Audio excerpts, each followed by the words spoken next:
यदि मैं आपसे पूछूं सेल का प्रयोग कहाँ किया जाता है तो कहोगे सर सेल का प्रयोग तो फ्यूचर टेंस में किया जाता है, मतलब कि जहाँ पे गा गे गी लिखा रहता है वहाँ पे हम लोग सेल का प्रयोग करते हैं। ऐसा नहीं है, ये बिल्कुल गलत है। जहाँ पे गा गे गी लिखा रहे या सिर्फ फ्यूचर टेंस रहे वहीं पर सेल का प्रयोग नहीं किया जाता है। तो आज मैं आपको बताऊंगा जो सेल का प्रयोग और कहाँ कहाँ किया जाता है, तो वीडियो को स्किप बिल्कुल भी मत कीजिएगा। और वीडियो के अंत में मैं आपको एक ऐसा जानकारियाँ दूंगा जिसे देखने के बाद आपके मुख से सिर्फ एक ही शब्द निकलेगा।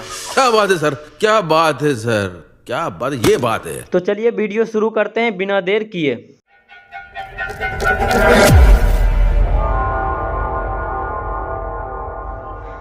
तो अब ध्यान से सुनो, सेल का प्रयोग हम लोग हेल्प ऑफर के लिए भी करते हैं, मतलब कि अपनी सेवाएं देने के लिए भी हम लोग सेल का ही प्रयोग करते हैं। तो आप सबसे पहले इस वाक्य को देखो और आसानी से समझ जाओगे। तो देखो यहाँ पर लिखा हुआ है, क्या मैं आपके लिए सुई में धागा डालूं। तो इस सेंटेंस में गागेगी नहीं आ रहा है सेंटेंस के एंड में, लेकिन इस सेंटेंस से पता चल रहा है जो हम उसे हेल्प ऑफर कर रहे हैं, जो अपना मन से खुद बोल रहे हैं, जो क्या मैं आपके लिए सुई में धागा डालूं, वो मेरे से हेल्प नहीं मांग रहा है बल्कि मैं खुद उसे हेल्प ऑफर कर रहा हूं, अपना खुद सेवाएं उसे दे रहा हूं। क्या मैं आपके लिए सुई में धागा डालूं। अब नेक्स्ट वाला देखो, यहाँ पर लिखा हुआ है क्या मैं टीवी ऑन करूं, मतलब क्या मैं टीवी चालू करूं। तो इस सेंटेंस के एंड में गागेगी नहीं आ रहा है, लेकिन इस सेंटेंस से पता चल रहा है जो हम उनको अपनी सेवाएं दे रहे हैं, बोल रहे हैं आप बैठे रहो मैं खुद आपके लिए टीवी ऑन कर देता हूं, मतलब हेल्प ऑफर कर रहा हूं।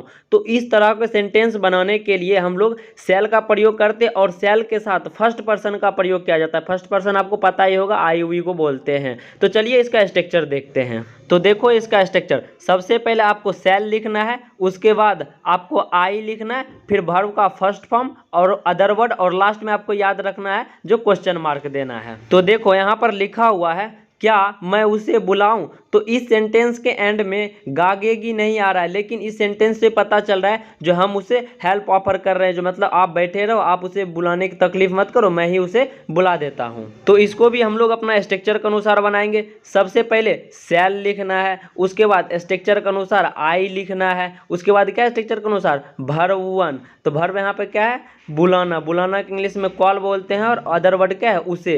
तो हिम लिख देंगे और आपको याद रखना होगा लास्ट में क्वेश्चन मार्क देना है। तो सेल आई कॉल हिम, क्या मैं उसे बुलाऊं। और नेक्स्ट वाला देखो यहाँ पर लिखा हुआ है क्या मैं आपके लिए सुई में धागा डालूं। तो इसको भी हम लोग अपना स्ट्रक्चर के अनुसार बनाएंगे। तो सबसे पहले सेल लिखेंगे, उसके बाद आई लिखेंगे, उसके बाद क्या है वर्ब वन। तो वर्ब यहाँ पे है धागा डालना। तो धागा डालना को इंग्लिश में थ्रेड बोलते हैं। उसके बाद अदर वर्ड क्या है, सुई में द नीडल लिख देंगे, और लास्ट में लिखा है आपके लिए, तो फॉर यू। तो shall I thread the needle for you, क्या मैं आपके लिए सुई में धागा डालूं। अब नेक्स्ट वाला देखो, यहाँ पर लिखा है क्या मैं तुम्हें सहयोग करूं। तो इस सेंटेंस में भी गागेगी नहीं आ रहा, लेकिन पता चल रहा है जो हम उसे हेल्प ऑफर करते हैं। तो इसको भी हम लोग अपना स्ट्रक्चर के अनुसार बनाएंगे। सबसे पहले सेल लिखेंगे, उसके बाद स्ट्रक्चर के अनुसार आई लिखेंगे, उसके बाद यहाँ पे क्या है वर्ब वन। तो सहयोग की इंग्लिश असिस्ट होता है, जिसका मतलब हाथ बटाना भी होता है, और अदर वर्ड क्या है तुम्हें। तुम्हें का इंग्लिश में यू लिख देंगे, और लास्ट में आपको पता है क्वेश्चन मार्क दे देना है। तो सेल आई असिस्ट यू, मतलब क्या मैं तुम्हें सहयोग करूं।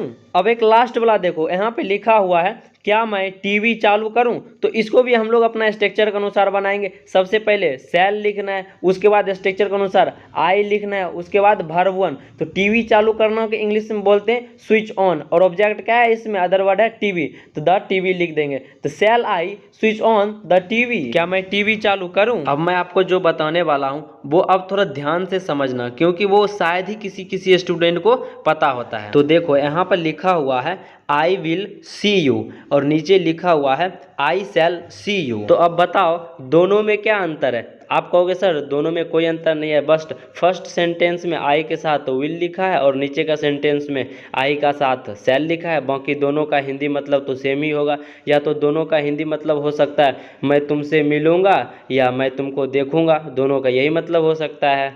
ऐसा नहीं है, ये बिल्कुल गलत है। अब ध्यान से समझो।